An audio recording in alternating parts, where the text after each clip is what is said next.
सुबह 10-12 आवाज लगाने पर भी ना उठती कभी। आज 7 बजे उठकर चाय बनाने लगी, अखबार ले आई, पौधों को पानी दे दिया, पापा को मॉर्निंग वॉक पर जाने के लिए जगाने आ गई। आखिर ये चक्कर क्या है? घर के सब लोग पल्लवी को बड़ी आश्चर्य मुद्रा में देखे जा रहे थे।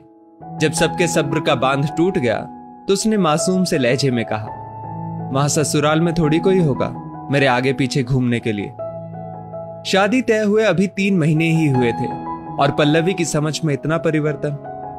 बेटी को बड़ी होते देख सब खुश भी थे और दुखी भी। शादी हुई, पल्लवी अपने नए घर आई। सुबह नींद नहीं खुलेगी सोचकर वो पूरी रात नहीं सोई। जल्दी नहा धोकर पूजा कर अपनी पहली रसोई की तैयारी की और सोचने लगी क्या बनाऊं जो सबको अच्छा लगे, बच्चों को भी पसंद आए। इस कश्मकश में लगी थी कि एक सहज मीठी सी आवाज आई, पल्लवी तुम इतना जल्दी क्यों उठ गई बेटा?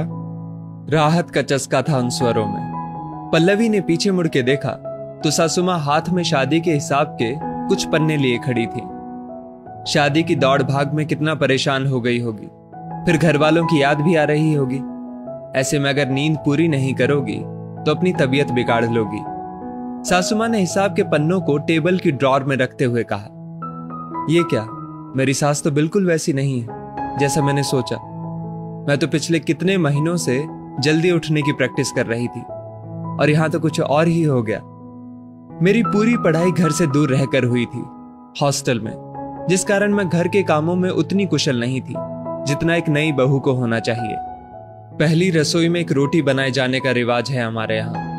आटा ज्यादा गीला हो जाने की वजह से रोटी उतनी गोल नहीं बनी जितनी बननी चाहिए। मन में बहुत डर लग रहा था, बहुत बुरा भी लग रहा था। मन ही मन मां को कोस रही थी, क्यों मुझे डांट कर अच्छे से घर का काम नहीं सिखाया। सुबह की रस्म जैसे तैसे हुई। सब लोगों के लिए खाना बनाने की तैयारी हो रही थी। मैं किचन में खड़ी समझने की कोशिश कर रही थी कि कुछ प्रयास मैं भी करूं खाना बनाने का। तभी वही आवाज वापस आई, पल्लवी देखो आज मैं क्या बना रही हूं। मटर पनीर की सब्जी, गाजर का हलवा और लच्छे पराठे।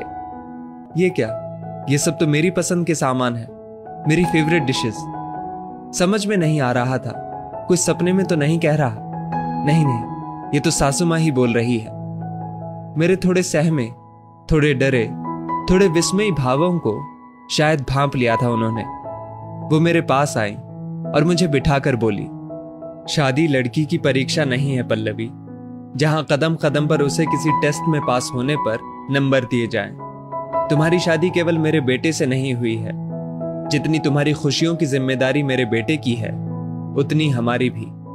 मैं तुम्हें इस घर में केवल काम करवाने, तुम्हारी खूबियों को परखने, तुम्हारी आजादी को छीनने या तुम हमारे लिए क्या क्या बलिदान कर सकती हो ये जानने के लिए नहीं लाई हूं। मुझे तो सिर्फ एक दोस्त, एक साथी चाहिए जो मैं कभी कमजोर पड़ जाऊं तो मुझे संभाल सके।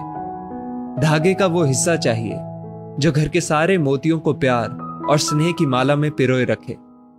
मैं नहीं मानती कि बहू को सुबह जल्दी उठकर नहा धोकर पूजा कर लेनी चाहिए या उसे खाना बनाने में दक्षता हासिल होनी चाहिए। अगर उसे कुछ आना चाहिए तो वो है प्यार करना, परिवार से, छोटे छोटे बदलाव से और सबसे जरूरी खुद से। हाँ, बिल्कुल ठीक सुना तुमने। जब तक तुम खुद से प्यार नहीं करोगी तुम खुश नहीं रह पाओगी। ये शादी तुम्हारे सपनों की कुर्बानी नहीं है बेटा, तुम्हारे सपनों की उड़ान है। हम सब तुम्हारे साथ हैं, हर कदम, हर पल, हर समय। आज पल्लवी की शादी को 9 साल हो गए हैं, लेकिन उसने अपनी शादी से जो सबसे अनमोल रिश्ता कमाया था वो था माँ। हाँ, वही सासू माँ अब माँ बन गई थी। बहुत उतार चढ़ाव देखे थे पल्लवी ने अपने जीवन में। कभी मिसकैरेज, कभी पैसों की कमी, कभी पति से झगड़ा, कभी बच्चों की टेंशन, लेकिन आज भी मन से जुड़ी है वो अपनी सास से।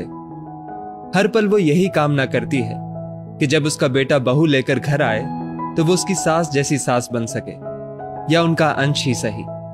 दोस्तों, इस स्टोरी को लेकर आपकी क्या राय है नीचे कमेंट करके जरूर बताइएगा, और ऐसी ही और भी बेहतरीन वीडियोस के लिए हमारा पेज जरूर फॉलो करें। धन्यवाद।